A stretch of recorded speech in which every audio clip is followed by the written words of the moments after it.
Fala galera, beleza? Professor Jean Azevedo aqui para o canal Geografia e hoje nós vamos discutir a dependência do Brasil frente ao rodoviarismo.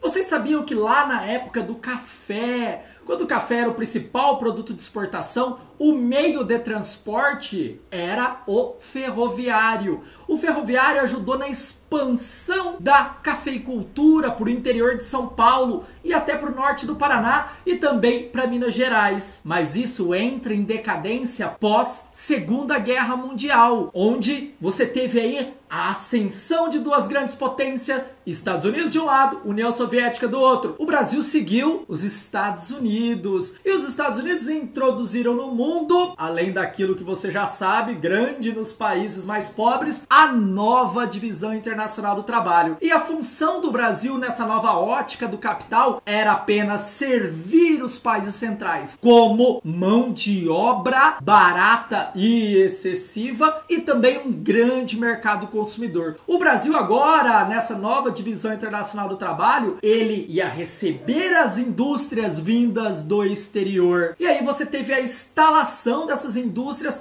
principalmente no estado de São Paulo, onde já se tinha um capital desde lá da época do café. E aí nós tivemos um grande presidente que colaborou com tudo isso, Juscelino Kubitschek de Oliveira. Dentro dessa perspectiva, JK abre o Brasil para a entrada das multinacionais, diferente do Getúlio Vargas, que queria construir uma indústria nacional forte. Claro, gente, o Juscelino Kubitschek não tinha muita opção ali. Imagina se ele fala assim, não vou aceitar mais essa dominação estadunidense. Claro que o golpe militar que aconteceu em 64 já tinha acontecido antes no governo de Juscelino. Então ele aceita, ele abre, escancara a economia brasileira para os Estados Unidos, e aí vem as indústrias automobilísticas, que era o carro-chefe daquele momento, se instalar aqui no Brasil. O Juscelino cria um plano para maquiar isso, 50 anos em 5. Que se baseava isso? Ele muda toda a nossa dinâmica econômica.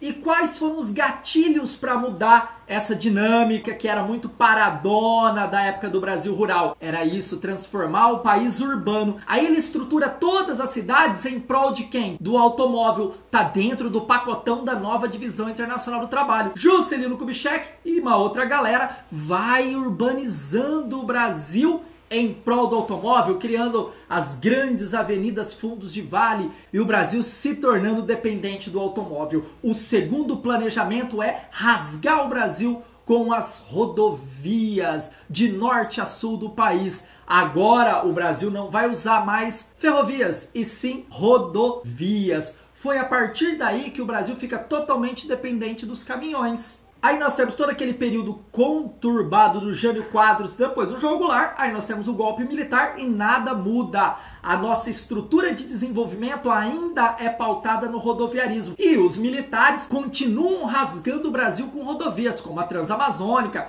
como a grande obra faraônica da Ponte Rio-Niterói. E o Brasil não muda, continua no mesmo processo aí durante décadas no período militar. E as nossas ferrovias ficaram jogadas de lado. Cara, só o Brasil mesmo. Todos os grandes países do mundo, Rússia, China, Canadá, Estados Unidos, Austrália, utilizam ferrovias para escoar sua produção e, claro, hidrovias. Nós não utilizamos nenhum nem outro, utilizamos o mais caro, que é a rodovia. Tudo isso por uma construção histórica que deu início lá no Juscelino Kubitschek de Oliveira. Beleza, galera?